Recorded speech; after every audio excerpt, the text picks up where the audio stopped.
Começando mais um programa digestivo, @digestivo podcast no YouTube. Já te peço aí para curtir, para compartilhar, se inscrever, dar essa moral, se inscrever no nosso programa. E hoje a gente tá com uma pessoa aqui, como sempre no Digestivo, sempre uma pessoa especial. Lembrando que o Digestivo é transmitido para TV Nativos, canal 6 da Claro Net, aqui para a região de Tramandaí, região do Imbé, e também na TV Litoral, canal 6 também da Claro, para Capão da Canoa e toda a região. E o Digestivo você encontra aí no Facebook, @Digestivo Podcast, também no YouTube, que é o nosso canal, e também no Instagram, com algumas informações lá durante a semana aqui do nosso programa Digestivo. Esse programa que tá já repercutindo, as pessoas já estão comentando, o pessoal já está comentando aí do nosso litoral, o pessoal do estado também. Que bom, isso é uma grande relevância pra gente, e até porque a gente está trazendo assuntos que são de interesse de você que está ligado aí no programa. Bom, o programa de hoje tem a participação do Dr. Lucas Bouzan. Dr. Lucas Bouzan, doutorando em Direito Econômico da URGS, mestre em Direito Constitucional pela Universidade de Lisboa, Portugal. Ele possui MBA em Direito do Trabalho e Previdenciário pela Faculdade Legale SP de São Paulo, E é pós-graduado em Direito Público pela Faculdade de Escola Superior do Ministério Público do Rio Grande do Sul, a FMPRS. Além disso, é professor de Direito e Processo do Trabalho na Unicenec, em Osório, município de Osório, no Litoral Norte. É membro da AGETRA, Associação Gaúcha dos Advogados Trabalhistas, associada ao IBAP, que é o Instituto Brasileiro da Advocacia Pública. Seja bem-vindo, Dr. Lucas Bouzan, e nosso amigo também aqui do programa, dos profissionais aqui que atuam nesse programa. Seja bem-vindo ao Digestivo. Obrigado, Paulo. Um prazer estar aqui com vocês, estar participando desse programa. Eu quero dizer que quando eu soube quem é que estava envolvido aqui no podcast, eu tinha certeza que a gente ia ter um produto de extrema qualidade. Enfim, o Paulo aqui foi muito lisonjeoso aí com essa carreira que a gente apresenta, mas na realidade aqui eu me sinto entre amigos. A nossa produção aqui tem por trás aqui o Jorginho, que é uma pessoa que eu acompanho, meu amigo há muitos anos, também o Paulo Lucas, a gente desenvolveu uma amizade também no decorrer dos anos, então eu tenho certeza que esse podcast cada vez mais vai crescer até pela qualidade dos profissionais. Tchê, é um prazer estar aqui. Lucas, olha, e o Lucas, para você que está aí assistindo o programa, o Lucas é uma pessoa conhecidíssima na região, aliás, eu posso dizer quase todo o estado do Rio Grande do Sul, até pela influência que ele tem. Não para tanto. Pelo Grêmio Futebol Porto-Alegrense. Lucas, qual é a tua relação com o Grêmio? Pois é, eu tenho uma relação já histórica muito longa com o Grêmio, com a entidade do Grêmio. Eu comecei sendo cônsul aqui, adjunto de Tramandaí, depois eu virei cônsul de Tramandaí, e depois eu virei cônsul da região do litoral. E depois, consequentemente, eu virei conselheiro do clube. Fui eleito, enfim, conselheiro. Como conselheiro, eu desenvolvi trabalhos na comissão de ética do conselho do Grêmio, que é onde basicamente eu era um julgador. Então, se tivesse algum problema com algum sócio, alguma coisa, enfim, que tivesse algum tipo de penalidade, a gente julgava. E depois eu fui para a comissão de assuntos legais e estatutários, que é como se fosse uma comissão de Constituição e Justiça, comparado assim com as câmaras de vereadores. Então, o conselho do Grêmio, só para vocês entenderem, quem está em casa, então o conselho do Grêmio, ele é como se fossem os vereadores, é o legislativo. E dentro desse legislativo tem essas duas comissões. E essas duas comissões são as duas mais importantes do clube. E essa em segunda, que é a Comissão de Assuntos Legais e Estatutários, sim, essa aí é toda a questão que vai envolver dentro do Grêmio, jurídica, de, por exemplo, uma nova legislação dentro do clube passa por essa comissão, etc e tal. E ali eu desenvolvi. E depois eu acabei sendo reeleito ano passado, conselheiro, então agora eu já estou no meu segundo mandato de conselheiro do Grêmio e continuo lá, só que desse fato, como eu tô fazendo doutorado, o Paulo aí falou bem, eu tive que dar um stop nessas duas comissões. Tô me dedicando ao doutorado, até o ano que vem eu vou ficar nesse projeto aí, eu já fiz a parte escolar, pra quem não sabe, doutorado são 4 anos, então realmente é um tempo de estudo bem longo aí. Mas eu já tô encaminhando. Mas a minha relação com o Grêmio, além de tudo, óbvio, sou um torcedor fanático, sou um frequentador assíduo desde os tempos de Olímpico, faz parte muito forte da minha vida. Basicamente, eu vivo em torno do Grêmio, das questões do Grêmio e principalmente da questão do futebol. Então, tem um dia de jogo, Paulo Lucas, se estiver na arena, provavelmente eu vou estar lá. Se for aqui, eu vou estar fazendo algum tipo de evento, alguma confraternização para ver os jogos com meus amigos. Então é uma coisa que me é muito cara, é um hobby para mim e uma paixão. E nesse trabalho que tu tem no Grêmio lá, teve algum trabalho, uma situação assim, não digo crítica, mas estranha ou hilária que aconteceu com algum tipo de torcedor lá, que tu teve que defender o Grêmio ou algo parecido? Enfim, os processos lá nessa comissão de ética são sigilosos, por assim, então eu não posso... Mas alguma coisa hilária, assim, alguma coisa mas tinha coisas muito pesadas, como, por exemplo, racismo, né? Casos, assim, de torcedores. Essa situação caiu na tua mão, então, esse tipo de... Sim, eu tinha que julgar o sócio, ele mantinha no clube, se ele era penalizado, sim ou não, né? Claro, era uma junta, né? Que a gente falava, então tinha partes que eu era sorteado para fazer o voto, e depois os outros pares ali votavam sim ou a favor, é como se fosse um julgamento mesmo. E também, então, geralmente não seriam coisas muito legais, né? Porque, assim, então a gente teve casos de pessoas que fizeram algum tipo de infração lá dentro, tem pessoas que brigaram, tem pessoas, enfim, tem entre N coisas. Processo tem bastante, então. Isso. Não, teoricamente não tem tanto, mas, assim, tem um número significativo, não é nada, assim, fora do comum. Já na comissão de assuntos legais estatutários, que é essa comissão de Constituição e Justiça, que ela prevê, ela é a legislação, ou seja, antes das pessoas votarem aquele novo mandamento dentro do Grêmio, uma alteração no estatuto, passava pela gente, como também grandes coisas, por exemplo, a Libra, né? A Libra, antes do Grêmio assinar com a Libra, passou pela gente, então a gente teve que fazer toda a análise contextual da Libra, documental, enfim, se a gente tinha que emitir um parecer favorável ou não, então todo o assunto de relevância dentro do clube passava por lá. E esses assuntos, de certa forma, não são tão engraçados, né? São coisas sérias, enfim, que a gente... Eu sempre achei, né? A gente tem esse ato de votar e ser votado, como eu tive no clube, então tu tem que pedir voto e tal, as pessoas... Tudo gira em torno do futebol.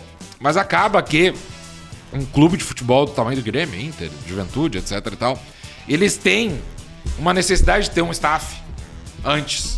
Pra fazer isso. Não é só o futebol, não é só os 11 jogadores em campo, mais o banco e o treinador. Tem tudo que representa o clube por trás. E existem pessoas que têm a necessidade de fazer parte disso. E tem pessoas como eu que fazem por amor. Tem pessoas que são contratadas para isso. E o Grêmio tenta, de uma maneira geral, a gente tenta trazer pessoas apaixonadas pelo clube que fazem esse serviço pro bono, como eu lá, pra fazer a coisa andar. Então, assim, olha só, fazer a análise do estatuto da Libra, para ver se aquilo ali preenche dentro de acordo com o que o clube pensa que é o correto para o clube. Apresentar isso, um parecer para o conselho. Então, Lucas, eu votei em ti, mas tu não faz nada no futebol. Não faço mesmo, eu sou advogado, minha função é outra. Eu vou ser bem sincero, até de futebol eu entendo pouco. Mas assim, claro, dentro disso aí, Lucas, dentro dessa situação que tá colocando aí, quando hoje tu vai conferir conferir não, tu vai estar assistindo aí a imprensa, principalmente do Rio e São Paulo, principalmente de São Paulo, né? Eu acompanho muito a imprensa de São Paulo na questão do esporte, né, do futebol. E eles comentam muito hoje a questão deu um erro, o time caiu em rendimento, tá perdendo. O Corinthians, do exemplo lá, tá? O Corinthians. Aí, o culpado é a gestão. E tu tá explicando aqui pra gente que é toda uma estrutura que tem por trás. Então, aí quando se fala em gestão... aí vai ter... Aí a gente pode pensar como se fosse um município, tá? Então nós vamos ter o judiciário no município, o legislativo, que é a Câmara de Vereadores, e nós vamos ter o executivo, que é a prefeitura. Perfeito? Perfeito. Eu sempre fiz parte no Grêmio.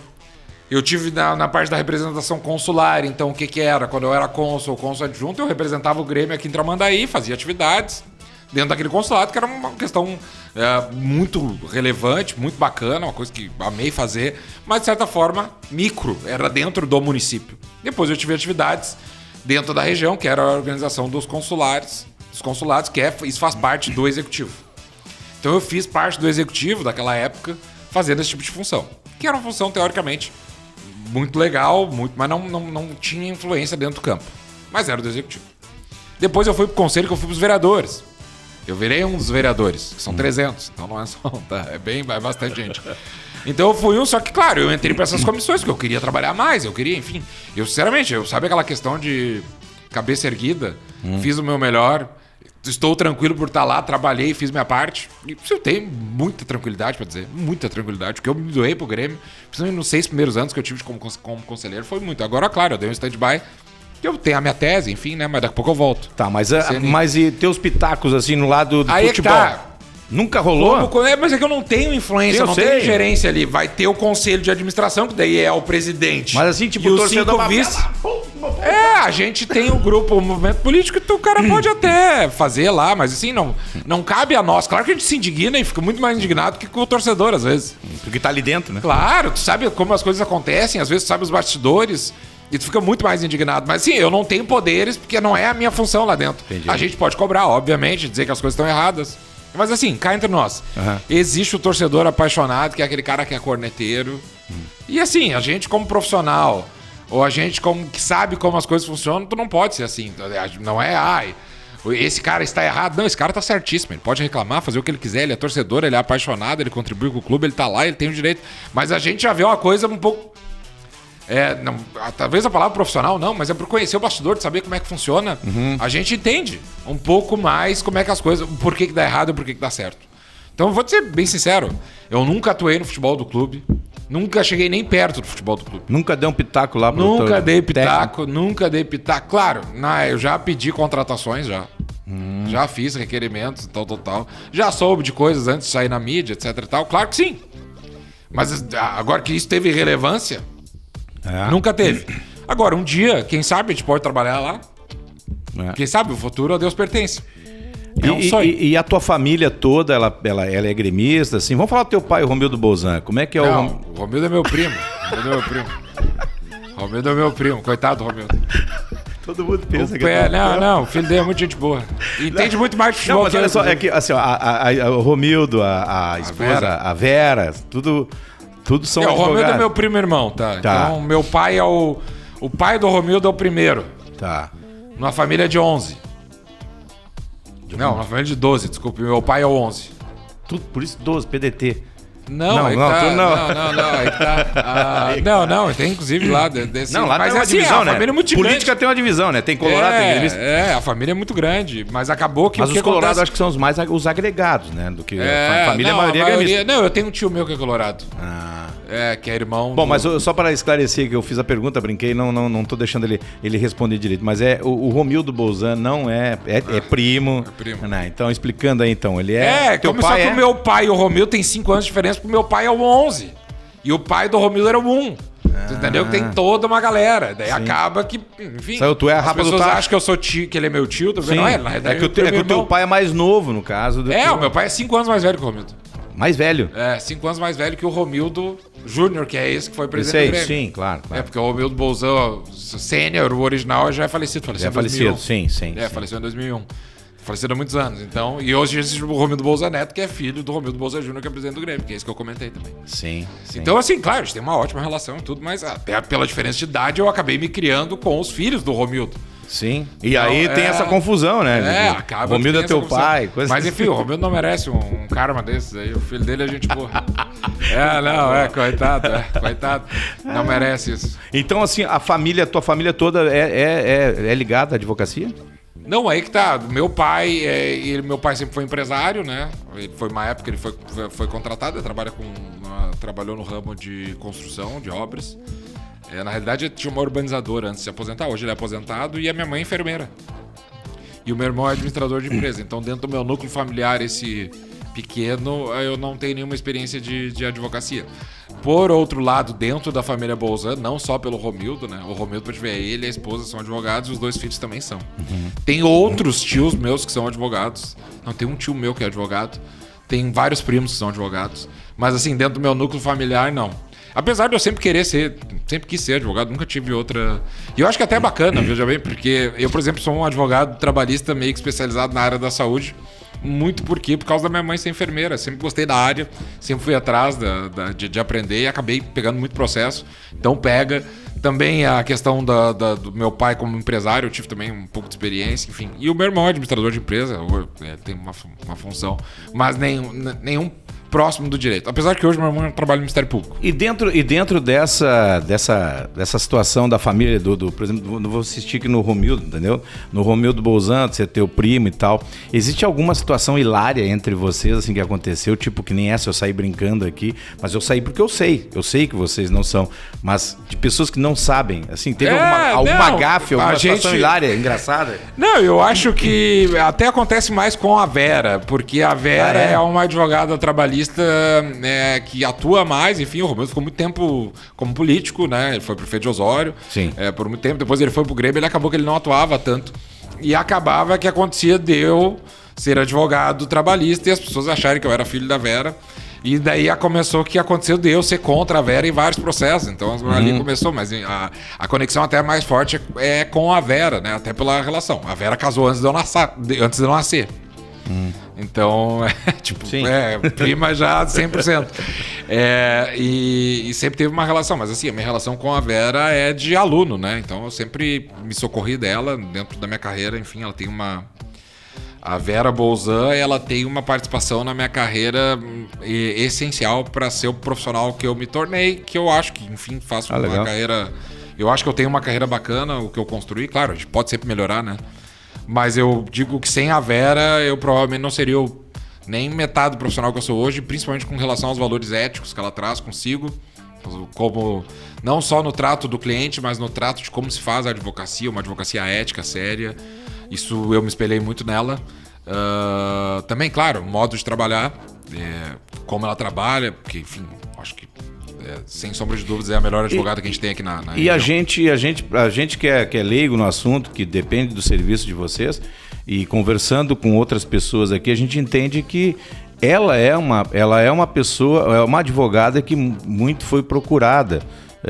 Nas questões, continuar muito procurar nessas questões. Não, que eu quero chegar em ti.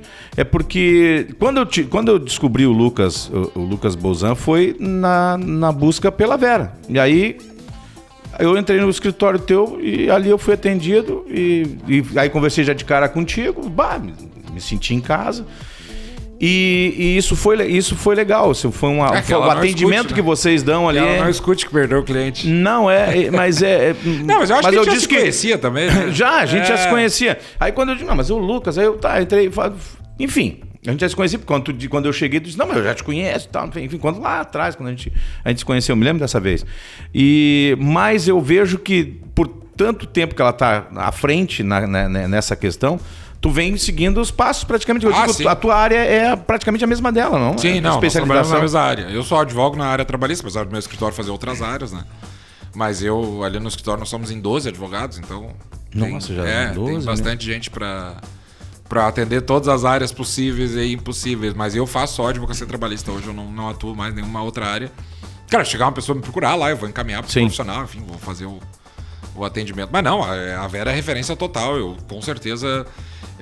eu acho que o sobrenome e a carreira que ela construiu, ela influenciou diretamente na questão de eu conseguir meus primeiros clientes, de dar os meus primeiros passos, o suporte que ela me deu, tanto intelectual como psicológico, porque eu liguei pra Vera chorando mais de 20 vezes, eu acho, durante a minha carreira. É mesmo?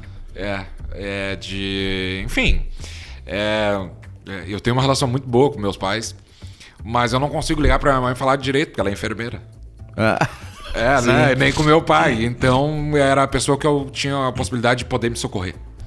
De poder dizer o problema que eu estava enfrentando, a barra que eu estava sofrendo e como aquilo E eu sou muito chorão, sou uma pessoa muito... Mas isso foi no início, sensível. Lucas? Quanto tempo tá? Não, eu acho que a última vez que eu liguei pra Vera chorando deve ter acontecido faz 3 meses atrás. Tu sempre precisa dela. Sim, não. É a minha, sim, no direito é a minha base de sustentação. Claro, eu tenho um sócio que é uma pessoa também fantástica, né? Sim.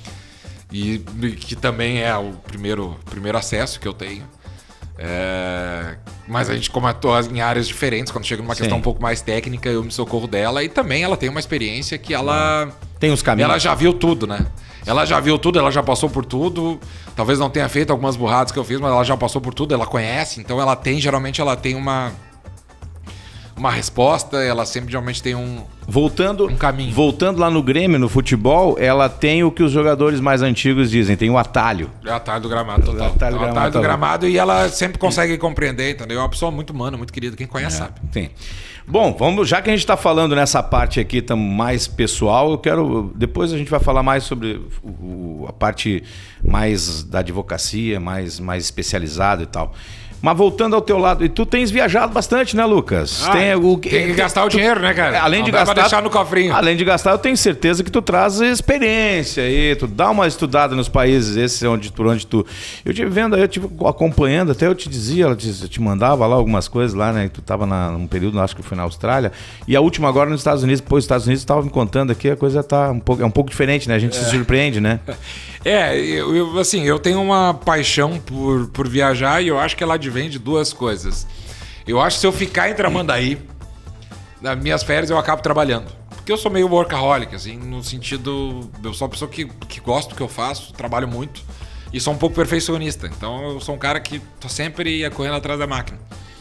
E se eu acabo ficando em Tramandaí, eu acabo me vinculando ao escritório. Então eu uso a viagem para sair. E também é uma maneira que eu tenho de conhecer novas culturas. Eu gosto muito dessa questão de viajar, de conhecer e de aprender. Então eu faço viagens geralmente culturais, eu escolho países dentro do que eu quero ver. E, claro, a gente acaba... Eu sou aquele cara que incomoda o taxista e o Uber, entendeu? Eu fico perguntando. Fico fazendo pergunta, etc e tal, querendo saber, né? Porque tu tem que ter um contato com as pessoas. Então, todos os países que eu vou tendo contato com os trabalhadores, vou sempre questionando, vou perguntando. O taxista brasileiro não precisa perguntar, ele já sai falando. Eles têm um pouco mais de respeito, mas eu tô sempre questionando, sempre querendo entender, sempre fazendo perguntas. E acaba que a gente acabou trabalhando um pouco nas mídias e, por exemplo, agora nessa minha última viagem que eu fiz para Nova York, eu acabei fazendo alguns vídeos que tiveram uma repercussão legal. Claro que eu fiz até para minha rede mais interna, assim, de amigos. Mas eu observei ali, por isso que eu digo, tem que conversar com o Lucas. Mas tu é meu amigo, né, cara? Então tu vai estar lá, então tu vai... Mas era uma coisa mais... começar a fazer os elogios aqui. Mas era uma rede mais interna, assim, eu comecei a trazer e as pessoas eu acho que até gostaram do feedback, porque às vezes também... É que eu tenho uma visão um pouco diferente da questão do mercado do direito do trabalho, eu consigo ver as coisas e acaba que eu ia lá no pessoal do hotel e perguntava, ia lá no pessoal do táxi e te atenderam bem lá? Nenhum perrengue lá nos Estados Unidos? Não, zero, bem tranquilo assim. O pessoal é uma cidade muito turística, né? Muito aberta, então culturalmente muito diversificada. Fiquei só em Nova York. E não consegui ver tudo, né? É uma cidade muito grande, muito diversificada. Então, assim, tu vê de tudo, né? Ali raça, cor, credo, cidadania, tudo que tu vê. Então, assim, é uma cidade muito aberta, muito cosmopolita, acho que seria o termo também correto. E eu converso com todo mundo, né? Eu, graças a Deus, afio bem o inglês, entendeu? Então eu vou. Sim. Não, até essas últimas semanas aqui, agora me lembrei de uma situação, que essas últimas semanas aqui no litoral são uma pesquisa de Capão da Canoa, em que 64% da população de Capão da Canoa, sabia disso aí, Jorginho? Não sei se lá na Jovem Pan vocês comentaram, nas últimas semanas aí, 64% é de pessoal de fora. Mas Tramandaí, eu acho que não, eu acho que Tramandaí também, né? O litoral praticamente, depois da pandemia, acho que muita gente... Eu tenho uma base muito boa, que é a questão, enfim, eu trabalho por eu quis dizer isso em função de comparação com Nova York. Isso aí. Porque Nova York é assim, né? Ela tem um percentual maior. Exato. Não tem ninguém que é original daquela área. Tudo é imigrante. E o americano, tudo é imigrante. O americano não gosta de imigrante, mas é uma minoria, né? Começou com os holandeses, depois vieram os ingleses, New York, Nova York, antes era Nova Amsterdã. E dali foi vindo. A cidade, ninguém de Nova York é americano original. Nenhum. Ninguém. Todo mundo é estrangeiro. Claro, é estrangeiro. É de fora, mas estão lá há séculos. Só não chama de latino porque não aceitam. Mas tem. Não, espanhol todo mundo fala lá. Começa lá. Espanhol todo mundo fala. Todo mundo fala. Em qualquer lugar tu vê as pessoas falando espanhol. As pessoas não falam espanhol tranquilamente. Eu acho que é assim, sério mesmo. Não tem perigo, não tem. O brasileiro for pra lá, vai tranquilo. Porque assim, eu vou te dizer, de cada 10 pessoas, acho que 5 falam espanhol. Tranquilamente. Comércio e tal, tranquilo. Sim, mas claro que é bom ter um pouco do inglês, saber um pouco pra não se perder total. Não, sem inglês tu não consegue viajar hoje. Tu não consegue conhecer o mundo. É verdade. Porque no espanhol não é. Tu vai chegar na Europa lá, não tem. O inglês é fundamental. Senão tu não consegue viajar. Aquela pessoa diz, eu gosto de conhecer o Brasil, não gosto. Sabe aquelas pessoas Sim. muito dinheiro? Não, na realidade elas têm dificuldade de viajar pro exterior. Ô Lucas, vem cá, me diz uma coisa. Eu sei que tua área é trabalhista, mas já que falou no Brasil aí, a gente tá falando de outro país, que é os Estados Unidos. Hoje, como é que tu enxerga? Dá para falar um pouquinho, sem ser tanto, não precisa necessariamente ser a parte política, mas o que tu tá achando da política de hoje do país? Eu vou dizer assim, na minha área de trabalho aqui, eu tô sentindo que aos poucos... Eu trabalho muito com propaganda, com anunciante, pessoal que anuncia em rádio, patrocinadores, aquela coisa toda. E eu estou sentindo nesse pré-verão aí uma retraída. O pessoal está segurando os investimentos. Tu está percebendo isso? Isso está acontecendo? Não, eu acho que o país desde antes da pandemia, desde 2019, a gente vem já numa queda assim, na questão dos investimentos. Eu acho que... fazer qualquer tipo de comparação política é complexa, porque ambos... O governo anterior teve o problema da pandemia, que isso é inegável, enfim, apesar de todos os questionamentos que podem ter a respeito. E esse novo governo também está há muito pouco tempo, né? Sim. Acho que assim vai fechar um ano agora, são 10 meses de governo. Eu não sinceramente, a análise econômica, para mim, fazer assim com base em Tramandaí, eu acho que é um pouco difícil. Mas acho que o Rio Grande do Sul, a tua área é trabalhista. E o que tu enxerga por essa área aí? Eu vivo da crise, né? O advogado em si ganha mais dinheiro na crise. É até triste falar isso, né? Mas enfim, tem até um filme argentino que chama Urubus. Que é mais ou menos isso, entendeu? Tu vive do problema, né? Até não é. O cara é advogado, mas ele é meio detetive. Ele vai nas cenas do crime para tentar captar clientes, enfim. Mas é isso aí, o advogado ele tem que, na crise, as pessoas são demitidas, não recebem salários, não recebem a rescisão, isso vai gerar processo trabalhista. Na crise, o comerciante não consegue pagar o empréstimo bancário, vai gerar um processo de cobrança. É na crise que o direito ele cresce.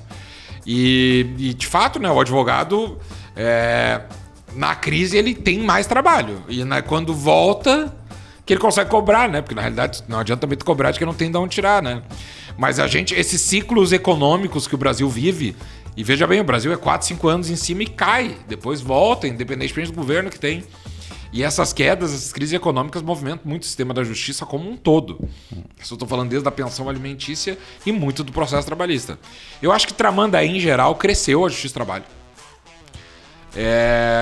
Tendo em vista o problema da pandemia, mas isso foi um fenômeno que a gente viu nacionalmente. Crescer a justiça do trabalho, crescer por causa que a pandemia, de fato, foi um problema para as empresas e tal, né? E um problema econômico muito grande. Então agora como é que isso vai continuar? Eu, graças a Deus, assim, sinceramente, a gente acompanha os números do escritório, o meu escritório cresce todos os anos, de uma maneira até um pouco descontrolada, por assim dizer. Tá sempre com crise lá. É que acaba que tu vai pegando, às vezes. Sim. Também tu tem que fazer um corte para tentar dar um melhor suporte pro cliente. Sim. Possível. E por isso que a gente tem um número alto de profissionais para continuar nessa levada. E eu notei, sim, que cresceu o número de processos, principalmente no ano de 2021. Principalmente no ano de 2021. 2022 deu uma queda, mas se manteve estável. Esse ano a gente tá trabalhando, mas também que a advocacia, tu trabalha com ciclos do teu nome, né? Uhum. O Lucas, há 10 anos no meu escritório, vai fazer 11 anos agora, nesse mês. O Lucas, há 10 anos atrás, ele não tinha a referência que tinha hoje. Sim. Então acaba que as pessoas me procuram mais. Claro, aí cresce, né? Cresce. Então também é difícil fazer isso. Bom, a gente pode olhar os números da Justiça do Trabalho. Sim. E cresceu. Bom, mas dentro dessa linha aí que eu queria saber, em termos de crescimento, teu trabalho e tal, porque nós falamos na verdade aqui o que tu acabou de dizer, o mercado. O teu mercado tá nessa situação e explicou como é que funciona. Então daqui um pouquinho mais a gente vai para o intervalo e na sequência a gente volta falando mais de crise no trabalho do Dr. Lucas Bouzan. Em seguidinha estamos de volta aqui com mais Digestivo.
Estamos de volta com o programa Digestivo. Você acessa no YouTube, @Digestivo Podcast, também nas nossas plataformas digitais, no Facebook, no Instagram. E lembrando que o nosso programa ele é retransmitido pela TV Nativos, canal 6 da Claro Net, que compreende nossa região Tramandaí e toda essa parte de Imbé, Osório. E também a TV Litoral, claro, da Claro Net também, canal 6.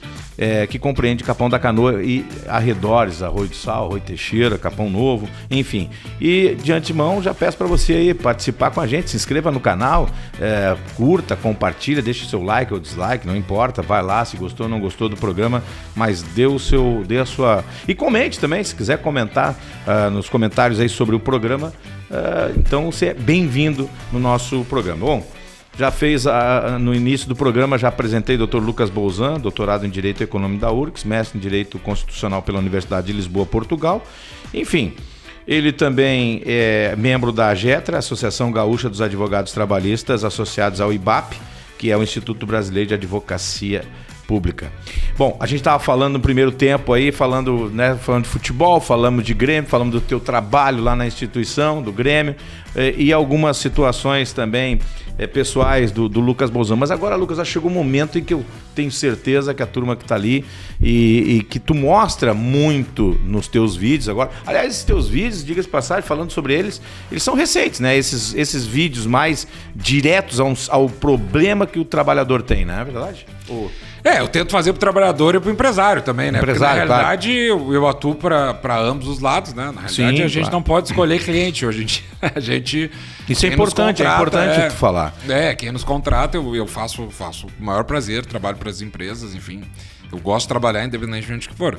E não é muito diferente, tá? Na realidade é isso aí. Cada um tem um lado, né? A gente vai acreditar na história que aquele cliente tem para passar. Mas hoje o meu carro-chefe, por assim dizer, realmente eu tenho mais processos de trabalhadores, sem problema nenhum. Geralmente as empresas me contratam e fazem um contrato mensal comigo, né? Então ela me paga um valor mensal e eu acabo atuando por ela, fazendo aquela questão da prevenção. E também, claro, se tiver um processo trabalhista, é mais fácil de trabalhar assim. Porque daí eu tô na origem do problema, não deixo virar ação, eu resolvo, enfim. E também a gente procura trabalhar com profissionais, com empresários sérios, enfim, que tentam fazer... A gente tem uma série de parcerias aqui em Tramandaí e na região, inclusive no estado inteiro, em que realmente eu me sinto muito bem de trabalhar também. E eu tento fazer isso, claro, é um canal de conexão, né? A gente não pode vender produto na internet. Eu comecei a fazer os vídeos por uma necessidade que eu sentia de ter uma conexão um pouco mais especial com o público da internet. De poder também... muita gente vinha no privado fazer pergunta. E aquilo ali eu meio que achava um saco, entendeu? Pô, tu vê que tem que ficar respondendo os caras, porque muita gente foi me fazer pergunta. E eu acabei dizendo, olha, se eu tô respondendo privado, então vou fazer isso aqui público, que daqui um pouco vai ajudar, vai fazer com que as coisas andem melhor. E daqui um pouco faz essa questão pedagógica mesmo, pra ensinar pras pessoas, né? E prospectar também. Não é tão necessariamente, clientes. porque eu tenho essa questão um pouco professoral, entendeu? Eu já dei aula, dou aula, tenho essa ideia de... Tu entende como uma contribuição.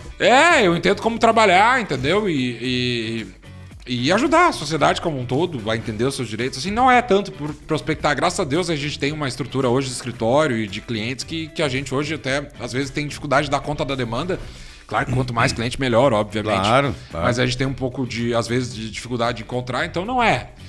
Seria uma coisa mesmo para trabalhar essa persona minha como acadêmico. Tu tem um pouco de falar também, né? Então isso para ti deve ser bom, né? Também. Eu gosto. Eu tive uma origem no passado na política quando jovem e acabei que depois eu entrei pro direito e eu acabei me apaixonando pela profissão. E acabei também indo para essa questão da academia, que eu gosto muito de estudar, por mais as pessoas quando me conhecem, porque eu tenho um jeito meio aqui, está, né, falando aqui, eu sou um advogado nesse momento, então aqui o Lucas do churrasco, que o Jorginho conhece bem aqui, o Lucas da pessoa física, né, o PF, pessoa física, eu tenho uma personalidade bem extrovertida. E acaba que depois que a gente, claro, vai envelhecendo, né? Tu vai envelhecendo, vai criando responsabilidades, tu não vai poder mais ser aquele jovem, aquele guri que era aqui de Tramandaí. E tu acaba adquirindo uma série de responsabilidades. Hoje, então, eu tenho um escritório, eu tenho funcionários, Sim. enfim, eu tenho clientes, as pessoas me veem de uma maneira que eu tento respeitar essa posição que eu tenho de advogado. E eu acho que os vídeos eu consigo mostrar um pouco também do meu jeito, né? Porque eu, sinceramente, Paulo, assim, eu não vim aqui pro mundo pra ficar falando juridiquês com as pessoas. Eu não quero ser um advogado que as pessoas chegam lá e eu fale, eles não entendam nada. Entendi. Eu quero ser um advogado que eu consiga olhar no olho do meu cliente, passar a minha mensagem e ele entender aquilo. Claro que quando eu for tratar com o juiz, com um advogado da outra parte, dentro do processo eu vou fazer o meu melhor, da minha melhor maneira técnica possível, mas eu sou eu mesmo e eu vou tentar tratar. Meu cliente não é meu amigo, meus funcionários não são meus amigos, mas eu quero ter uma relação cordial com todos eles sempre. Sempre, porque isso é importante para mim. Ninguém quer a aprovação de todo mundo, né? Isso é uma coisa impossível de se aceitar. Mas quanto melhor eu tiver uma relação com as pessoas e até mesmo com as partes adversas, né? A gente tenta trabalhar, enfim, da maneira mais leal possível, né? Só que às vezes, claro, né? Quando eu tô pelo lado da empresa, o trabalhador do outro lado enlouquece comigo, porque eu tô defendendo a empresa. E o processo é um jogo muito claro que as cartas são sempre abertas. Quando tu vai entrar com uma inicial, Paulo, então tu vai chegar lá pro juiz e vai dizer, olha, eu quero pedir A, B, C e D. Vamos te dar um exemplo. Eu tô pedindo horas extras, eu tô pedindo um vínculo, uma parte que não foi anotada na carteira, eu tô pedindo um dano moral. Se o meu cliente, que nós vamos dizer aqui, é o senhor Copo, chegou lá pra mim e contou essa história, e eu acreditei nela, e veja bem, eu não tenho obrigação nenhuma de ir atrás pra saber se é verdade ou não. Não tenho obrigação nenhuma. Claro que não. O cliente vai lá, ele vai me narrar uma história. Certo. E eu vou botar aquela história no papel e a responsabilidade é do cliente, não é minha. Eu tô fazendo a minha parte, eu sou um representante. Eu sou um procurador. Eu tenho uma procuração para levar aquela queixa pro judiciário. Mas é óbvio, Paulo, que se o cara chegar para mim e dizer que trabalhava das 6 horas da manhã às 10h30 da noite, todos os dias, de segunda a segunda, eu vou chegar para dizer pro cara, mas isso é impossível. Claro. É óbvio que eu faço aquele filtro. É óbvio que quando a empresa vem com uma história estapafúrdia, eu vou dizer, não, isso não vai colar, o juiz não vai acreditar. Claro que tu faz, o primeiro juiz da causa é o advogado e vai ser sempre. Mas a gente tem maneiras, entendeu? Porque às vezes a pessoa também não sabe nem se comunicar. Às vezes ela tá tão nervosa na tua frente que ela não consegue passar. E às vezes nós estamos discutindo um contrato, por exemplo, que é de 5 anos. E nesses 5 anos, cada ano tem 365 dias. E 365 situações. E de cada dia tem 2 turnos. Então, assim, às vezes fica difícil ele passar uma mensagem. Então a gente tem técnicas, tem gatilhos de como a gente vai fazer isso. Mas eu não tenho responsabilidade nenhuma com aquilo que o meu cliente falou. Eu tenho que ser ético dentro do processo. Eu tenho que ser ético para com a outra parte. Eu tenho que ser ético com as coisas, como elas vão andar ali. Eu tenho que seguir um procedimento. Mas se o meu cliente chegar e disse que trabalhava pro Paulo Lucas das 6 horas da manhã até as 6 horas da tarde, e ele disser, não, se eu trabalhava, eu vou botar no papel. E quem vai ter que provar é ele, não sou eu. Sim. Eu vou fazer a minha parte. E se ele não conseguir provar, ele perdeu. E o Paulo Lucas ganhou o processo, que é a empresa. E mesma coisa quando eu tô pela empresa. Às vezes, quando a gente tá pela empresa, as coisas... Não é que o advogado fique um pouco mais agressivo, mas é que a maneira como tu se dirige da defensiva é negar o fato.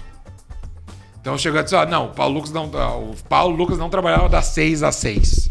Ele trabalhava das 8h30 às 5 da tarde. Eu vou dizer isso em audiência. Mas tu não tava lá. Não pessoaliza, meu amigo. Eu não tenho nada a ver com isso.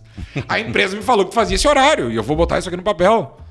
E se tu quer provar o contrário, tu leva uma testemunha, faz o que tiver que fazer, teu advogado vai te ajudar, como eu vou tentar defender a empresa. E assim sucessivamente do outro lado. Então, o processo é um jogo.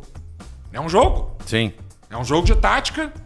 Só que, claro, é importante que as pessoas falem a verdade. Mas isso não acontece, né? E nesse jogo aí, o advogado, ele tem toda essa frieza, assim, porque quem tá ali, o réu, né? Os réus, né? Estão... Não, tem 2 coisas. Pra ser um advogado de sucesso, tem 2 coisas que tem que fazer. Tem 2 coisas que tem que fazer. Primeiro, compreender o teu cliente, saber se comunicar com ele, saber passar para ele passar a visão dele, as coisas dele pro processo, essa é a primeira coisa. Então, ter um contato, ter uma comunicação com o cliente. E a segunda é tu não absorver aquilo. É que nem médico, cara. Olha só, se tu abre uma barriga todos os dias para fazer uma cirurgia, a primeira abertura vai ser meio nervosa, né? Sim. A segunda vai ser horrível também. Vai chegar num dia que vai dar uma zebra lá, vai ser um tumulto. Depois de um mês já melhorou um pouquinho, né? Depois de 6 meses tá mais ok. Depois de um ano tu tá tranquilo. Depois de 2 anos, meu amigo, é tudo barriga igual. É tudo barriga igual. E assim por diante. É que nem o advogado. No começo tu pega toda aquela carga emocional do cliente. Depois tu começa a tentar não pegar. Tenta não pegar. Tu vai ter que tentar sempre tirar, porque senão tu não vive, né? Sim. Eu, no começo da minha carreira, eu e meu sócio tinha... Enfim, eu tenho um sócio, uma pessoa fantástica. Também é um trabalhador como eu. E a gente chegava, cara, botava a cabeça no travesseiro e tava pensando no processo do Jorginho. Tava pensando no processo do Paulo. E não dormia pensando nisso. Hoje, graças a Deus, meu amigo, eu consigo. Vai dormir. Claro, vai ter o processo do processo, né? Top das galáxias. Esse que eu choro, que eu falei. Que o cara vai ficar nervoso. Existem situações e situações, claro, né? Mas a gente tenta, né, sair do escritório, ó. Final de semana hoje é meu. É meu. Antes, cara, no começo da minha carreira, pelo menos os 3 primeiros anos, eu trabalhava todo sábado. Ia pro escritório, ó. Sim. Metia bala. Hoje, graças a Deus, não. É muito difícil. Vamos dizer que eu trabalho um sábado a cada 2 meses. Ô Lucas, me diz uma coisa agora, voltando na tua área profissional, mas voltando lá no Grêmio, tá? Vamos falar no Grêmio, mas vamos voltar no futebol. Como é que é defendido e como é que é trabalhado? Olha, o cidadão comum, né, o trabalhador comum, ele tem um valor X ali e tal. Mas quando é uma situação assim com um jogador de futebol ou um técnico que é milhões, como é que é o processo? Já é meio que acertado, aqueles contratos, eles não, são... tem uma legislação própria, né?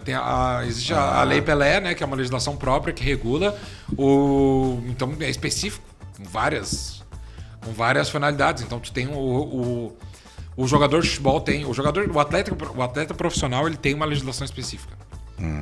Então ele se aplica a CLT e mais. Então a CLT é o geral, né, para todos os trabalhadores e vai se aplicar para esse atleta. Tem uma legislação específica, como tem do aeronauta. É outra? Como tem do assessorista de elevador. Como tem do radialista. Então do jornalista, existem uma série de profissões que têm legislação esparsa. Engenheiro tem legislações esparsas que fazem regulamentações mais específicas da categoria. Então, é muito legal, inclusive. Não sou especialista, né? Nessa área de futebol, nunca fiz nenhum tipo de caso envolvendo o atleta profissional. Mas, enfim, conheço um pouco da área, assim, para dar alguns pitacos, mas é uma coisa. Mas na proporção com o trabalhador comum é o mesmo. A mesma situação. Cara, 98% do jogador de futebol ganha nada no Brasil. Como assim não ganha? Nada. Ganha, sei lá, às vezes menos que um salário mínimo, contratos precários e tal. É os 3, 4% que são os caras que estão na série C, D, B e E. A, B e C. A, B e C. E a C ainda assim, meu amigo, não é o bicho. Não é o bicho. A B nós temos contratos, mas, cara, se for pegar a média de salarial de um jogador da série B que joga no time, é 8 mil reais, 10 mil. Claro, vai ter as estrelas de cada clube, né? Vai ter tipo um Grêmio jogando na série B, nós temos um jogador de 1 milhão. Mas você entendeu, né? Na média é isso aí. Nos vídeos tu explica uma situação, um tipo de situação ali. Eu acompanhei uns 4 ou 5 vídeos ali.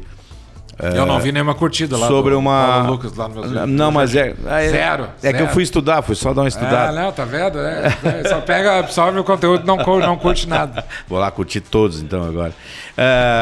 Tô brincando. Mas naquela situação, tu separou tipos de situações de processo ali ou todas elas podem acontecer num só? Não, vamos lá. Então, fala, dá os nomes dos vídeos que tu fizeste. Não, assim, a gente enfim... Até a gente vai passar aqui depois algumas imagens tuas dos vídeos que tu porque que tem 3 perfis de vídeos que eu faço, tá? Tem os perfis da viagem, vou ser bem certo, tava eu, minha esposa... Não da viagem, tô falando dos últimos... Não, na viagem, por exemplo, quando eu falava, os caras ficou trabalhando lá. Não, cara, pra mim era bem tranquilo. Quando é que eu fazia aquilo? Cara, na viagem, todo mundo sabe, tu caminha 14, 15 km por dia. Aí tu dava stop, parava num parque, sentava. Aí, cara, vamos fazer um vídeo, vamos fazer... Mas os que eu vi são os mais dentro do escritório, sim. Pois é. Esses são os mais... Então, até pra justificar, as pessoas não acham, esse cara é um psicopata assassino que não para de trabalhar. Lucas Bolzan, você acessa... Depois dá o teu endereço certinho aí do... lucasbolzan.adv. No lucasbolzan.adv no... Instagram e Facebook. No Instagram. Facebook é Lucas Bolzan. Aí, a gente... E os vídeos? Lá daí eu fazia meio que assim, no esporte, entendeu? Meio que pra falar sobre as coisas. Porque as pessoas tinham aquele delírio de que Nova York, de que os Estados Unidos é tudo maravilhoso, eu quis mostrar as diferenças. Sim. E lá no escritório tem a questão de perguntas e respostas que eu faço ali, então, claro, eu seleciono algumas, né? É que vem muita pergunta também que eu não posso responder, vem coisa pessoalizada, vem coisa tipo de, empresa X, eu não posso, entendeu? Então as pessoas às vezes não têm.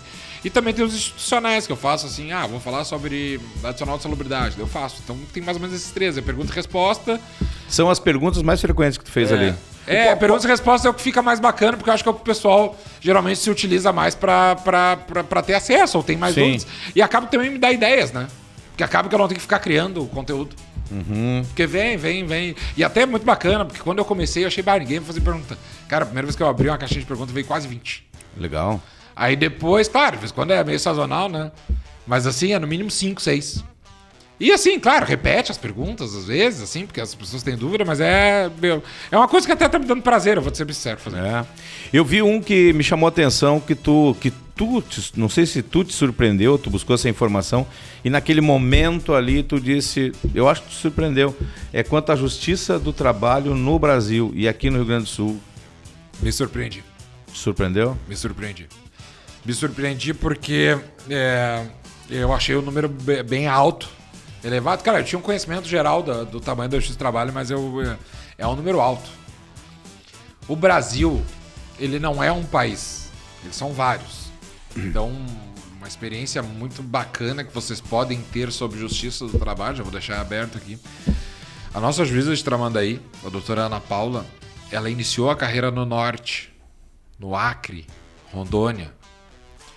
Lá não existe advogado na justiça do trabalho. De cada 10 processos, 9 é sem advogado. Então é a parte contra a parte. Se ela te contar 3 causas, aí vai ter o humor. Ela vem pra cá, ela vai te contar 3 ou 4 casos, tipo assim, a coisa que ela viveu lá, né? Então ela mais do que uma juíza, ela era uma referência na cidade por outras coisas. Então, assim, tu vê o tamanho do Brasil, pensar no Brasil. Hoje mesmo de manhã eu fiz uma audiência no Mato Grosso. Online. E engraçado, né? Porque na realidade a audiência era 8h50 e a minha secretária, o advogado, ontem eu tive que fazer uma audiência mais cedo, eu saí e fui direto pra casa. 5:50 me mandou mensagem no advogado: Lucas, essa audiência lá é outro fuso. Verdade. E eu me apavorei, disse, pior, é outro fuso. Fui olhar, daí eu olhei rápido, Cuiabá. E eu tive em Cuiabá no começo do ano, tive em Cuiabá no carnaval. Eu olhei, horário em Cuiabá, vi que era 1 hora mais cedo. E eu, então a audiência é 7h50. Fui pro escritório 7h30. Cheguei lá, não era 9h50, era 1 hora depois. Aí fiz a audiência, tudo certo e tal. O advogado até era contra o advogado da outra parte, o cara era gaúcho, claro, mora lá há muitos anos. Fiz a audiência, enfim, era outra justiça, entendeu? Era outra coisa, enfim, eu tenho essa experiência de poder fazer fora. E isso aí, agora tu falasse uma outra situação que é a internet, né? Isso ajudou muito, né? Mas não questão... assim, nem todos os juízes aceitam, tá? Alguns não. Mas enfim, daí o que a gente faz? A gente entra com o processo, né? Porque o processo é eletrônico. E daí eu contrato um profissional de lá para fazer audiência. E em alguns casos eu vou. Já fiz audiência várias em Santa Catarina, inúmeras. Já fiz no Paraná, algumas já fiz em São Paulo já. Eu tive um processo em São Paulo, enfim, que eu fui 2 vezes para lá. E é um processo, claro, de uma magnitude para eu ir a São Paulo, não... Né? Mas eu recentemente fiz um outro processo em São Paulo também, essa semana, que eu não precisei ir porque no fim eu fechei um acordo, mas eu ia ir.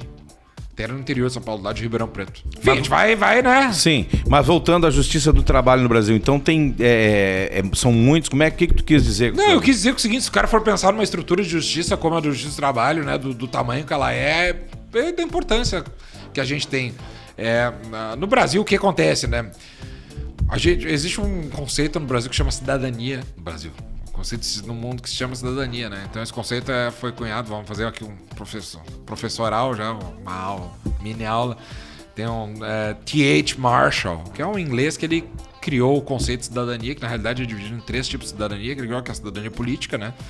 Basicamente é o direito de votar e ser votado. Aí a gente tem a cidadania civil, que é a questão das liberdades, enfim, da pessoa, e um tipo de cidadania social, que é da pessoa poder ter uma vida social aceitável, enfim, poder viver com uma certa dignidade. E daí, enfim, disso surgiu um conceito de cidadania ativa. Ou seja, quando que tu é um cidadão ativo numa sociedade. Então, na sociedade brasileira, a Constituição de 88 disse que o trabalho é uma das coisas mais importantes. Tanto é que ele é um fundamento da República Brasileira, é o trabalho. No momento que tu não tem acesso ao trabalho, que tu tá marginalizado, que tu não tem acesso ao trabalho, tu não consegue exercer a tua cidadania. Não consegue ser um cidadão, tu não consegue ter uma cidadania ativa. Então, o trabalho é ligado com o conceito de cidadania. E para te ser um cidadão, para te participar ativamente da vida política, social, cultural do país, tu precisa ter umas garantias. E o grande reverso do Brasil, que diferente de outros países, essa cidadania ela não foi adquirida através dos direitos políticos. Então, vamos pensar na França, a Revolução Francesa. Cai o absolutismo, cai os reis, as pessoas adquirem o direito à democracia, início da república, e através desse processo de liberação política da sociedade, as pessoas começam a adquirir essa cidadania. E lá, a coisa dos direitos sociais, das questões de direitos trabalhistas, eles vêm ao natural. No Brasil não, né? Então vamos lembrar como é que é. Os direitos sociais no Brasil, eles vieram impostos. Pois é, em comparação aos direitos dos países. Porque nos outros países eles foram criados, né? Então, se for pegar dos Estados Unidos, né? Os direitos trabalhistas existem lá. Enfim, nos meus vídeos lá eu falo um pouco sobre isso. Eles existem, mas eles foram criados muito por lutas sindicais. Greves, etc e tal. Tanto é que todas as histórias de greve começam lá. E no Brasil não. No Brasil foi imposto. Então chega o Getúlio Vargas lá e faz a CLT. Claro que tinha uma pressão gigante, né, no mundo naquele momento, que a gente tinha a questão da ameaça vermelha, né, que não é do Inter, mas sim do comunismo. Então a gente tem a Revolução Russa, a gente tem o Partido Comunista no Brasil fazendo uma série de revoluções, crescendo, a gente tem o Partido Comunista nos Estados Unidos lançando candidato a presidente, a gente tem então todas as questões e o que é o direito de trabalho? É um freio a isso, né? É o capitalismo se moldando para que as pessoas não se rebelem, não façam a revolução. Sim. Então tu dá um pouco para a pessoa ficar tranquila. Então foi isso que aconteceu no Brasil, foi imposto. E no momento que é imposto, ele é diferente de ser conquistado. Ser bom ou ruim, não sei, não é essa a questão. É diferente do que aconteceu nos outros países. Então esse aspecto da cidadania, do cidadão poder ter um papel ativo no Brasil veio através desses direitos sociais, e um deles é o trabalho, que foi imposto. Então, diferentemente do resto do mundo, por assim se dizer, mais antigo, ou mundo mais desenvolvido, essa cidadania ela veio pelos direitos políticos no Brasil, ela é através dos direitos sociais. E os direitos trabalhistas têm muito a ver com isso. E para o nosso internauta, o nosso acompanhante ali, entender, e trabalhador também, né? Um pouco mais com mais clareza a comparação dos direitos trabalhistas do brasileiro com os direitos trabalhistas, por exemplo, dos Estados Unidos. A diferença é irritante, é grande? É grande. É grande porque o que acontece? Nos Estados, é que assim, não tem como comparar por causa da questão das economias. A economia dos Estados Unidos é muito maior do que a nossa, ou seja, o dinheiro lá circula muito maior, o dinheiro vem muito de fora. Então os caras, eles vendem muito para fora, entra muito dinheiro. Então, se tu tá dentro do sistema, tu tá legalizado, tu é um trabalhador, enfim, não é um imigrante ilegal, tu tá dentro do sistema, independentemente da profissão que tu fizer, tu vai ter um padrão de vida bom, ok? O problema lá dos Estados Unidos não tem tanta relevância com os direitos trabalhistas. Eu acho que o grande problema lá é a questão da saúde. Mas a gente já entra nesse ponto, só voltar aqui. Não, mas vamos aqui porque vamos é o seguinte... pro trabalhista. Um trabalhista assim, ó, eu sei porque eu tenho... Não sei não, desculpa. Eu tenho acompanhado alguns canais, né, e alguns youtubers de vários segmentos de profissão, de caminhoneiro, arquiteto que deixou de ser para trabalhar com lá o americano usa muito divisórias, trabalho em gesso, drywall. E aí, daí então tem brasileiro que saiu daqui para trabalhar com isso que tá se dando bem. Cara, tu entrando lá dentro do mercado, tu é muito bem remunerado. Eu fiz um vídeo que eu comparo que um trabalhador de uma rede, White Castle, que é um McDonald's deles lá, bem famoso, e ele chega a ganhar, agora eu não vou me lembrar os números, mas assim, eu acho que, sei lá, 15 mil reais por mês. Tipo, em torno de atendente de lanchonete. Os $4.000 por semana, por aí. Tu entendeu? Então, assim, é muito dinheiro. Se for voltar para nossa realidade, só claro, o custo de vida lá é altíssimo. Mas assim, eles têm legislações pesadíssimas contra a discriminação, etc e tal. Tem um salário mínimo, tem que ser, tem a questão das horas extras e tal. Eles têm a legislação. Sim. Eles não têm 13º. Isso. Mas a maioria das empresas pagam através de contrato, então eles fazem. Eles não têm férias, a maioria das empresas pagam e fazem. Então tem uma liberdade muito maior de se contratar. Por quê? Porque lá Se o Paulo Lucas não me der as férias, eu vou trabalhar pro Jorginho, que vai me dar. E paga a mesma coisa, porque tem muita oportunidade. Sim. Entendeu? Então acaba que o trabalhador tem essa liberdade. E o empreendedor, o empresário, ele é obrigado a ceder. Por causa do mercado. Tu entendeu? Sim. Que é diferente. Já aqui no Brasil, não. O Brasil é outra realidade, porque é um país muito pobre. É muito pobre.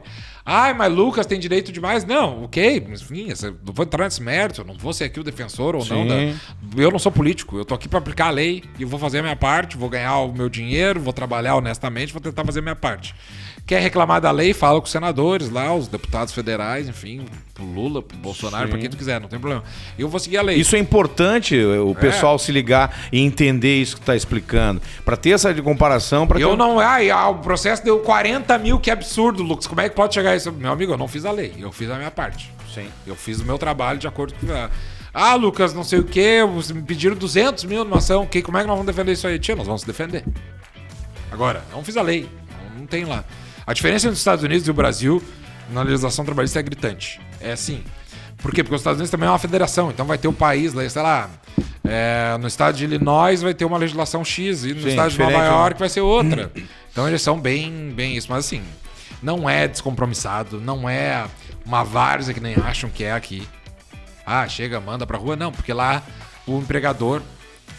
ele é obrigado, se ele quiser manter aquela mão de obra, se ele quiser manter aquele trabalhador, se aquele trabalhador ele tem que pagar. Tanto é que no Brasil, nos Estados Unidos, houve um auge. Isso de uma forma valoriza o trabalho do trabalhador, né? O Biden, ele falou. Pode procurar na internet. No contexto pós-pandemia, disse, os jovens não queriam trabalhar pelo salário que estavam oferecendo. Eles estavam ficando em casa. Daí o Biden falou, vocês querem que eles trabalhem? Paguem mais. Falou isso. Paguem mais pra trabalhar. Aumentaram o salário, parece que aumentou não sei quantos %. Assim, no geral, os salários precisam voltar a trabalhar. Agora, tu vai olhar a questão da saúde lá, que não tem SUS. Eu tava falando aqui antes, informalmente, eu conheço... Eu sou uma pessoa que viajei bastante já. E o lugar da minha vida que eu vi mais mendigo na rua foi em Nova York. Definitivamente. Pessoas... o termo correto pessoas com doenças psiquiátricas. Falando sozinho, gritando e tal. Eu nunca vi tanto na rua. Nunca vi tanto. Por quê? Aí vamos comparar. Então, digamos que o Paulo Lucas passa por um problema psiquiátrico sério. Perde o emprego, enfim, tem algum problema dentro de casa, enfim. E ele começa a ter um problema muito sério psiquiátrico. Começa, enfim... ter problemas, né? Que a gente sabe que é uma coisa muito séria. Sim. Ele vai no posto aqui, que é muito próximo aqui do estúdio. Aqui do lado do fórum. O CAPS. E ele vai receber a medicação. Que, Lucas, eu sou contra a indústria farmacêutica, sou contra dopar as pessoas, mas ok, mas ele não vai ficar berrando na rua sozinho, agredindo as pessoas. Ele vai ser controlado graças ao Sistema Único de Saúde do Brasil. E aquela doença vai ser minimamente tratada, de graça. Lá não tem, meu amigo. Por isso que eu te digo, tu tá dentro do sistema, tu tem um plano de saúde, tu vive. Tu tá fora do sistema, tu vai pra rua, tu vai virar mendigo, tu vai estar à margem da sociedade. O teu problema psiquiátrico, a tendência é que vai aumentar. E desse problema psiquiátrico, daqui a pouco tu vai entrar pra um alcoolismo, pra uma drogadição, etc e tal. Enfim, existem os problemas sociais advindos da saúde são sérios. E eles não têm um plano assistência social. Zero. Não tem. Não tem de habitação. Zero. Zero. O cara tá na rua. Aqui no Tramandaí a gente sabe que construíram casas populares, sei lá, 10 anos atrás. Não que era no governo da Rapac, sei lá, mais tempo do que construíram. Todas as cidades aqui, Osório tem um bairro feito. Isso nunca existiu nos Estados Unidos, nunca. Não, Osório, um exemplo. Tem um bairro todo. E quanto à saúde, acho que foi o Romildo. Quanto à saúde, aquele posto de saúde que tem ali na 15 de novembro, se não me engano, lá no município de Osório, aqui no litoral norte, é tipo um hospital. No início ele era parecido com um hospital, atendimento. É outro nível, né? Outro nível, nossa saúde. Isso eles não têm. Então se tu cortou o dedo, meu amigo, tu não tem seguro, tu vai lá, vai pagar muito dinheiro que acaba que te dificulta até propriamente tu viver, enfim. E comparação, só pra gente fechar aqui sobre esse sistema da Justiça do Trabalho com a Europa, tem algum país em comum que tu acha assim que é interessante? Não, tem país com muito mais proteção que o nosso. Mais proteção que o nosso. Muito mais. Tem países que proíbem a dispensa imotivada. Aqui no Brasil, se eu quiser demitir alguém, o que eu faço? Vou lá, pago o aviso prévio 40%. Deu. Não preciso dizer por quê. Paulo, te demiti porque tu é lindo. Não, Paulo, te demiti porque tu é feio. Paulo, tu não... Não, só tá aqui a carta, meu amigo. Paga. Tem país que é proibido. Tu tem que motivar. Por exemplo, a África do Sul. Acho que é na Alemanha também. Acho que da Suécia, Noruega, Dinamarca. Entendeu? Então é muito maior. Nossa, é um negócio muito mais violento do que aqui. Então o teu trabalho, a justiça do trabalho, ela é muito complexa no Brasil hoje. Pra mim não, né? Eu só faço isso faz 14 Não, anos. eu digo Não, funcionamento. ela é um órgão pesado do judiciário. É um órgão pesado e importante, acho eu. Lucas, estamos chegando no final, não sei se tu percebeu. Parece que passou, essa meia hora passou rápida, né? Essa segunda meia hora. A gente tá aqui, vai conversando, acaba que as coisas vão indo, papo, vai dar. Bom, mas para quem tiver interesse em saber mais sobre justiça do trabalho, tá aqui um cara que é expert no assunto, é uma figura simpaticíssima, tá aí tirando o lado do doutor aquele, é um cara de coração que eu conheço, é uma figura extremamente boa, ajuda de certa forma, me ajudou, eu sou prova disso, né? E com toda, aliás, eu queria falar aqui, não deu tempo, mas o meu caso, para vocês terem uma ideia, que não é um caso trabalhista, tal, aquele segundo caso, em que tu descobriu no ato ali, quando eu te entreguei, me entregaram isso aqui, não, tá aqui, ó. Como é que tu falou? Não me lembro a expressão que tu usou. Nulidade. Não, mas tu usou uma expressão gíria. Tu disseste, tá aqui o pulo do gato, algo assim. Tá aqui, ó. Aí tu chamou a doutora Júlia, se não me engano, e tô resolvido o meu caso. Então, para você que tem interesse em saber mais sobre o Dr. Lucas Bouzan, sobre o que ele executa na área de justiça de trabalho, ele vai passar agora os nossos endereços, vai estar na tela aí também os endereços do Dr. Lucas Bouzan, e quero te agradecer mais uma vez aqui a presença, obrigado pela essa moral com a gente aqui, que é importante, que a gente sabe que tem pessoal lá atrás é interessado nessa área, a gente sabe, né? Tanto o cliente, o trabalhador, quanto o empresário, e tu declarou aqui uma situação que é muito interessante, que eu não sabia, que é tu ter uma parceria com o empresário também para trabalhar, eu chamo na propaganda, que minha área publicitária é o FII mensal, tu tem aquele FII para poder elaborar melhor o trabalho para a empresa. Né? Para a empresa se sentir mais segura também, poder saber como lidar com os funcionários, saber como passar por isso. Mas, Paulo, eu te agradeço muito também pelo convite, 100%. Eu acho que foi muito bacana a gente poder conversar. Enfim,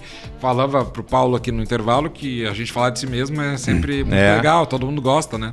E eu me sinto realmente honrado de estar aqui com o Jorginho, contigo, com o Digestivo. E sucesso a vocês, viu? Contem comigo aí, porque der e vier, qualquer coisa me chamam, estamos sempre à disposição. Vou chamar o Bisol também para ver. Pode chamar. Só gremista vai também. Vai ser muito mais interessante do que eu. Colorado. Agora só tem uma coisa assim, ó. Quando tu falaste ali que a bandeira vermelha lá, que se sanaram, mas não era o Internacional ali no comunismo, ali, quer te dizer que Colorado não vive sem gremista, né, cara? Porque o que segura o Grêmio é o Inter, o que segura o Inter é o Grêmio. O sucesso de ambos os clubes é isso aí. Ambos os clubes, né? Gente, brigadão mesmo aí mais uma vez. Lucas, passa mais uma vez o teu endereço aí que a gente vai colocar lá aqui no... É lucasbouzan.adv de advogado. ADV de Você tá vendo aí agora no vídeo aí o endereço do Lucas, telefone também, a gente vai deixar tudo no vídeo aí do escritório. Lucas Bisol e Bouzan, né? Bisol e Bouzan. Gente, mais uma vez quero te agradecer aí pela participação aqui junto com a gente no programa Digestivo. Você vai lá, né? Curta, compartilha, deixa o like ou dislike, tanto faz, não tem problema nenhum. Se não gostou, é só dar o dislike lá, não tem problema. Mas te inscreve, quem gostou aí, se inscreve no canal, @ Digestivo Podcast. Também compartilha se quiser lá, deixa teus comentários também lá no YouTube ou no Instagram. Sempre tem um canal, ou no Facebook, tem um canal para você deixar sua mensagem pra gente aí. Lembrando que esse programa é transmitido pela TV Nativos, canal 6 da Claro Net, que compreende a região de Tramandaí, no litoral norte do Rio Grande do Sul, e também pela TV Litoral, canal 6 também da Claro Net, que compreende Capão da Canoa e aquela região também no nosso litoral norte do Rio Grande do Sul. Senhoras e senhores, até o próximo programa. Muito obrigado. Obrigado, tchau. Lucas. Valeu.